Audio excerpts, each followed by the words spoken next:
Good morning, good morning.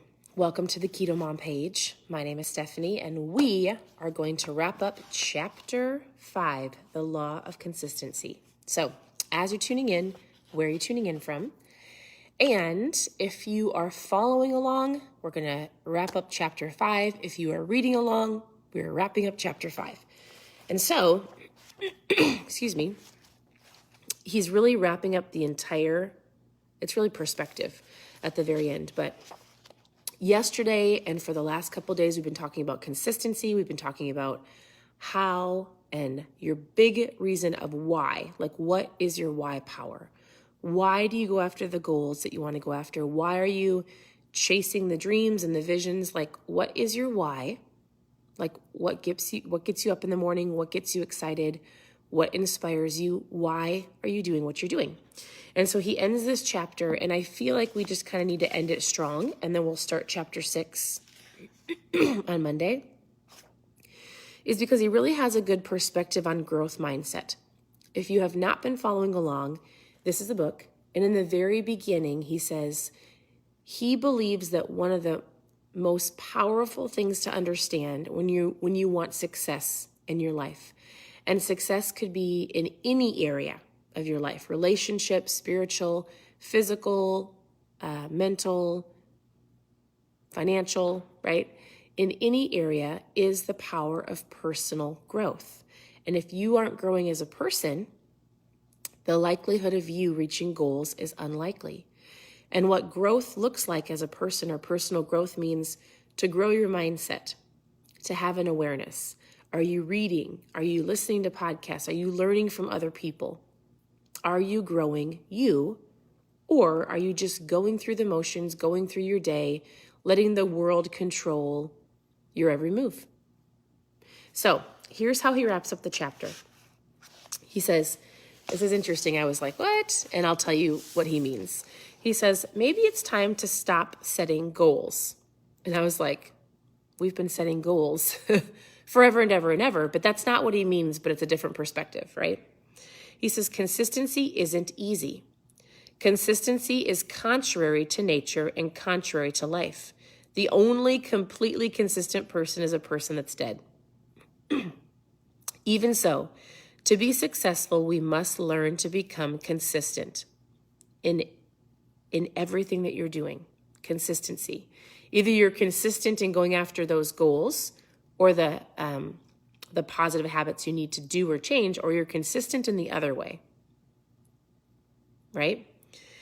He says you must figure out what works for you, and then he's going to share a story. Instead of being goal conscious, so he says for me, instead of being goal conscious, I am focusing on being growth conscious. Growth conscious. What does that mean? And oftentimes we talk about this. I say, this should become a lifestyle, not I want to get to June 1st. I want to get to the swimsuit season or the wedding or the vacation. It should be a consistent, ever-flowing, growth-oriented, growth consciousness, because if you get to that one end date, oftentimes if people have this one end date in mind, they get there, and then what happens? They introduce all of the junk food back in, or they didn't really actually create good habits, because in 1 year they have to restart, right? If you have to restart and restart and restart, you weren't working on growth. You had a goal, you hit it, but you actually didn't change the habits, which therefore didn't really change. You changed for a very short period of time. So here's what he means. He says when somebody's focusing on goals, they're focused on a destination. Motivates you and others. It's for a season.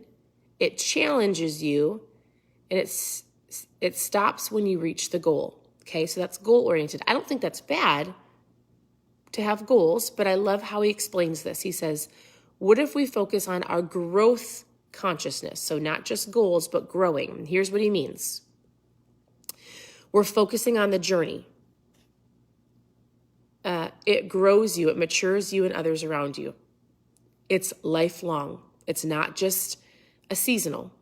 It changes you Not always challenges you, but it's going to change everything that you do, right? Your changes, your habits, and your systems. And it keeps you growing beyond your goals.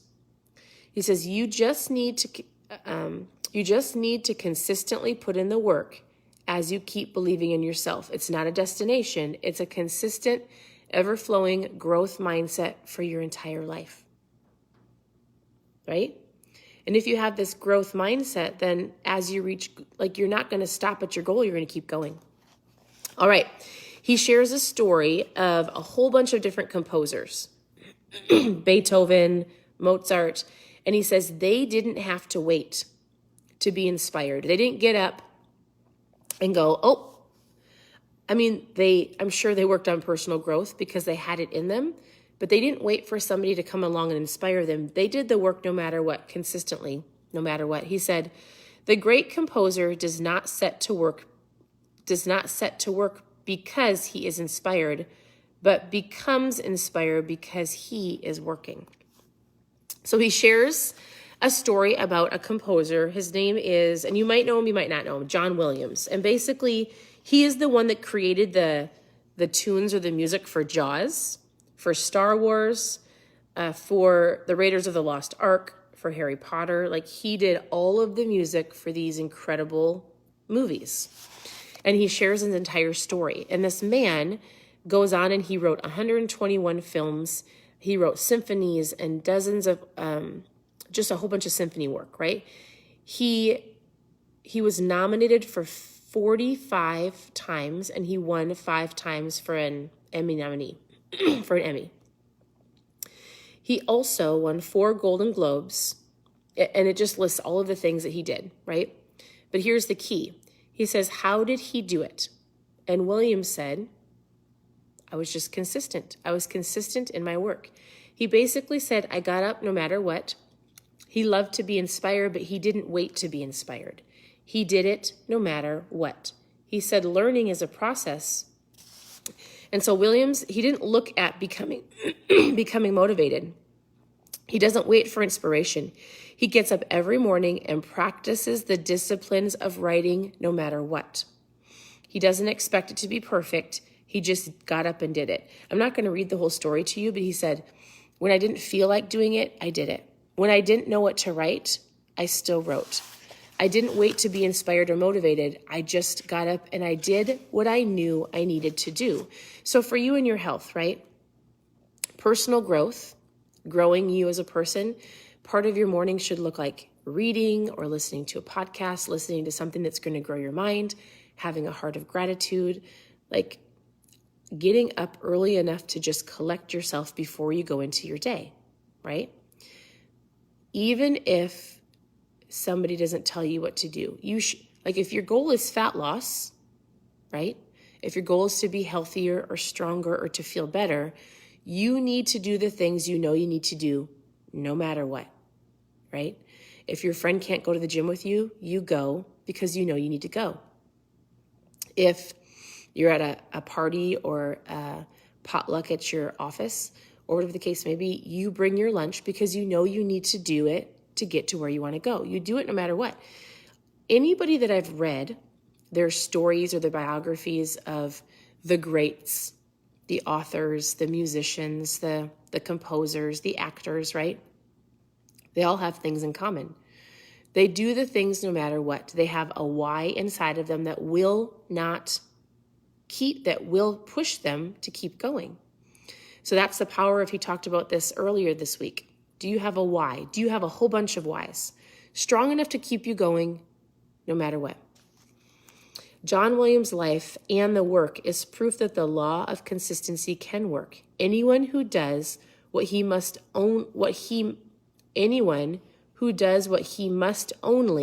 when he is in the mood, or anybody who does something only when they're in the mood or only when they're inspired or when it's convenient isn't going to be successful. You have to do it no matter what. If you develop the habits of success, you'll make success a habit. And then at the very end, he just says this: it's difficult to remain engaged in anything if you have not found a way to value or appreciate the process. Make a list of everything that you like about your personal growth. And then he said, if it's short Really work at it. Anything that you can find as motivation will keep you developing better habits. And then lastly, he says, the more whys that you have for personal growth on a daily basis, the more likely you will to be following through. Start compiling all of your whys. Think of the immediate benefits as well as long-term ones. Consider reasons related to your purpose, your vision, your dreams. Think about it. Think of how it will help you relationally, spiritually, in all of the different areas of your life. Any reason to grow is a great reason as long as it's your reason. What is your why? Why are you here? Why do you want to get healthy? And then understand that consistency is ever flowing. If your goal is to truly change, then you don't have an end destination. You've got goals, but your goals are to continuously grow every day. And that means working on your mindset, working on your adaptability, working on your emotions. All of those things play a part in consistent growth. So if you do it no matter what, if you've got goals, you can be inspired, but you also shouldn't have to wait for somebody to inspire you because you've got a big enough why. So that is today's, we just ended chapter 5. We will dive into chapter 6 on Monday, the law of environment. Growth thrives in conducive surroundings. And it talks about, it's going to be great. It's going to be great. All right. I hope you guys have an incredible day. As always, I'm here to help. I'm here to answer questions. You can send me a message, and I get lots of different questions, not just health and fitness, but a lot of homeschool questions, actually a lot of homeschool questions recently. So whatever it is that you need, send me a message. I'd be glad to help answer those, and I hope you have an incredible morning, and we'll talk to you soon.